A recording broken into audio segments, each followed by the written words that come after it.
RCR, la red que comunica y une al Perú. Doctor Andy Carrión, abogado procesalista penal. Doctor Carrión, muchas gracias por este contacto con RCR. Muy buenas tardes, Lizardi, gracias por la invitación. Muchas gracias, doctor. Bien, hay una situación complicada que pasa este gobierno, pues precisamente el presidente de la República, Pedro Castillo, con una serie de denuncias que a menos de un año de gobierno enfrenta, ¿no? Y no solo él, sino en su entorno hay exministros y también parte de su familia. ¿Cómo se puede analizar este contexto, doctor, desde el punto de vista penal? Sí, y no solo su círculo familiar más cercano, ¿no?, sino de los familiares de confianza que en su oportunidad lo acompañaron al inicio de su gestión. Entre ellos el exministro Juan Silva y Bruno Pacheco, por lo cual la Fiscalía de la Nación ha visto por conveniente iniciar una investigación en contra del propio presidente, incluso por el delito de organización criminal, tráfico de influencias y también por el delito de colusión agravada. Esas son precisamente las consecuencias de tener a su círculo más cercano con sospechas de haber cometido algún tipo de delito. No obstante, debemos también de resaltar que cada uno de ellos tiene su investigación en curso en fiscalías provinciales, lo que aún podría derivar en algunas investigaciones adicionales. Vemos incluso que el día de hoy la Fiscalía, la actual fiscal de la Nación, ha reactivado este caso de tráfico de influencias que había suspendido la anterior fiscal Zoraida Ábalos, con lo cual ya tiene dos investigaciones en curso el presidente de la República por delitos que en rigor son graves, ¿no? Ahora, el presidente de la República, según las informaciones, él acumulan pues a él alrededor de 13 investigaciones fiscales. Quisiera que le explique, doctor, para que entiendan nuestros oyentes, estas acumulaciones de investigaciones se dan por separado o se abren carpetas especializadas para ello. Lo que tenemos al día de hoy como investigaciones contra el presidente de la República, debemos primero señalar que están en la competencia de la Fiscalía de la Nación. Eso en primer lugar. Por ser la competente al ser él un presidente en ejercicio, un presidente en funciones. En cuanto a las investigaciones que están en curso, existen dos contra el presidente. Uno, referido al puente Tarata y otros que no solamente lo vinculan a él, sino también al exministro Juan Silva, así como también a Bruno Pacheco, entre otros beneficiarios de estos actos supuestamente ilícitos. Eso por un lado. Y también tenemos otra investigación que el día de hoy acaba de reabrir la fiscal de la Nación, referido al delito de tráfico de influencias por los supuestos ascensos irregulares en las Fuerzas Armadas y en las cuales también habría participado Bruno Pacheco. Estas dos investigaciones se están llevando en dos carpetas distintas que en algún momento, si es que la Fiscalía ve por conveniente, también las podría acumular. Más aún en atención que están imputando el delito de organización criminal y para sustentar este delito necesita también servirse de algunos otros para sostener, por ejemplo, de que existe algún tipo de repartición de roles, algún liderazgo por parte del presidente de la República para poder llevar adelante sus actos que se vienen investigando. Pero mientras tanto tenemos dos investigaciones abiertas en contra del presidente de la República. El primero, que abarca 2 a 3 hechos, y el segundo, un solo hecho, que es el de los ascensos irregulares. Ahora, el presidente puede ser investigado, pero no sancionado durante su mandato, doctor. Eso lo ha dicho el propio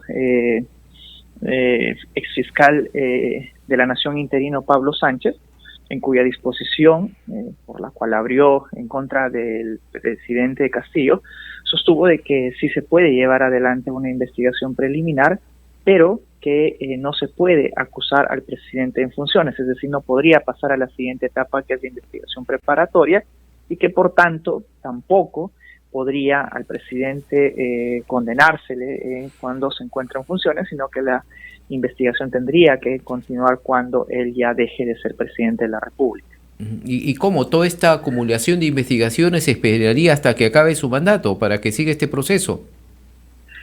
Por ahora, lo que está en curso son investigaciones preliminares, a efectos de oportunamente recabar los indicios de cargo de descargo en estas investigaciones, pero no podrían pasar a la siguiente etapa, que es la etapa de investigación preparatoria, porque la propia Constitución lo prohíbe. El artículo 117 de la Constitución señala de que no puede el presidente ser acusado cuando se encuentra en funciones, y es a raíz de ello que sería imposible no solamente pasar a la investigación preparatoria, sino además de ello cualquier tipo de sanción en contra del presidente. Ahora, respecto a ello, doctor, justo un alumno me preguntaba, ¿qué pasaría si un presidente de la República, por ejemplo, se le descubre en cuestión de flagrancia que él sea culpable, por ejemplo, por decir, de un asesinato? Sí, es interesante la pregunta porque ahí tendríamos que compatibilizarla con la prohibición constitucional, ¿no? Esto podría sí tener una solución en tanto el Congreso de la República acuse al presidente por una incapacidad moral, pero esto ya sería una sanción política. No obstante, lo que hace la Constitución es prohibir una sanción penal. De hecho, eso es lo que sucedió también con el expresidente Martín Vizcarra. Martín Vizcarra lo vacaron por recurriendo a la norma de que regula la incapacidad moral, y luego de ello, inmediatamente después de que fue vacado, se reiniciaron las investigaciones penales en contra del presidente o expresidente Martín Vizcarra. Eso es lo que sucedería en este supuesto, ¿no? De, por ejemplo, encontrarlo en flagrancia, cometiendo un delito de homicidio, podría acarrear una sanción por parte del Congreso de la República, recurriendo a la incapacidad moral, por tanto inhabilitarlo e inmediatamente sí investigarlo penalmente por esos hechos. Bien, ahora de otro lado, doctor André Carrión, hoy había mucha expectativa de la presencia de la primera dama de la Nación, la esposa del presidente de la República, Pedro Castillo, la señora Lilia Paredes, y precisamente se presentó ante la Comisión de Fiscalización del Congreso, que se le viene investigando pues por estos casos también en donde está involucrada su hermana Jennifer Paredes, ¿no? Pero hemos sido testigos ante esta presentación de que ella se abstuvo de declarar, ¿no? Solamente ante cada pregunta ella ha respondido: por recomendaciones de mi abogado me abstengo a declarar. Eso está dentro de su facultad, dentro de su derecho, ¿no, doctor? Claro que sí. Lo que hace la Constitución y sobre todo el reglamento del Congreso de la República es obligar a la persona a la que asista a las citaciones que ellos estimen por conveniente cursar. No obstante, siempre el derecho a guardar silencio se resguarda tanto en el Parlamento como en la propia investigación penal. Así es que ella lo único que ha hecho es recurrir a este derecho constitucional, pero también debemos de señalar que ella sí prestó su declaración ante la Fiscalía, respondió, y eso lo señaló su abogado al culminar esta diligencia, respondió 30 preguntas, aún no sabemos el contenido, pero a pesar de ser testigo sí pudo brindar su declaración.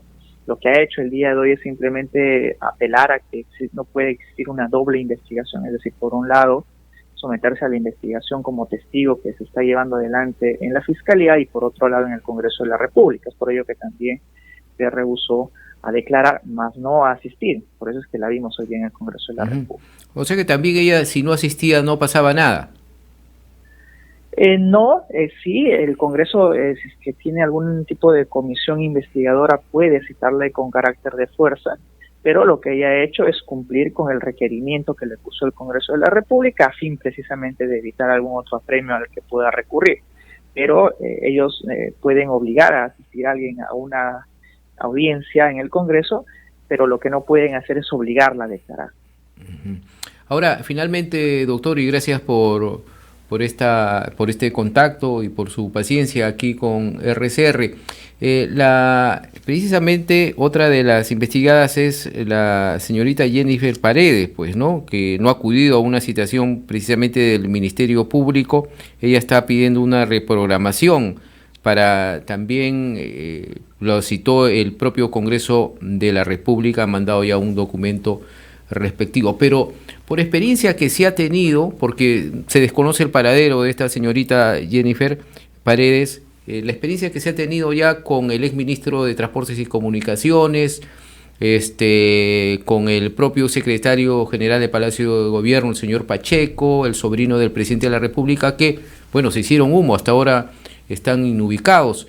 Y también se desconoce ahora el paradero de la señorita Jennifer Paredes, que está investigada por estos casos. ¿Usted cree, o a quién correspondería emitir un comunicado, no sé, de decir, bueno, la señorita Paredes está acá, sí, precisamente en Lima, se ha confirmado que no ha salido del país? ¿Se puede hacer eso, doctor Andy Carrión? En tanto no exista una orden por parte de la Fiscalía o del Poder Judicial que precisamente ordene su ubicación o eventualmente su captura para que sea conducida compulsivamente a una declaración, no existe necesidad ni obligación por parte del Ministerio del Interior, en este caso los policías, de poder hacer el seguimiento.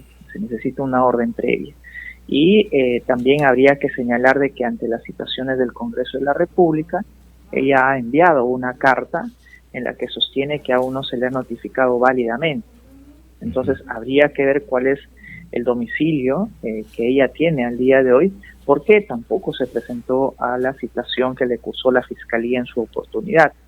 Pero vemos de que ya al menos tiene cierta predisposición a la comisión que se ha formado en el Congreso de la República. No obstante, habría que ver si es que también ha enviado este tipo de comunicación a la Fiscalía para que se ponga a derecho, ¿no? Porque lo más importante no necesariamente es presentar únicamente su declaración, sino también someterse a la investigación, puesto que si no lo hace, puede naturalmente reprogramar esa declaración, pero esto sería utilizado eventualmente por la Fiscalía para imputar un ánimo de sustracción de la justicia, sustracción de la persecución pública o incluso obstrucción a la investigación que lleva adelante, con la consecuente postulación o solicitud de alguna medida cautelar, como por ejemplo el impedimento de salida del país o la detención preliminar en atención a que no se somete a las investigaciones en curso.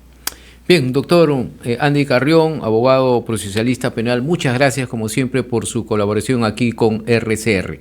Muy buenas tardes. A ustedes. Un abrazo. RCR, la red que comunica y une al Perú.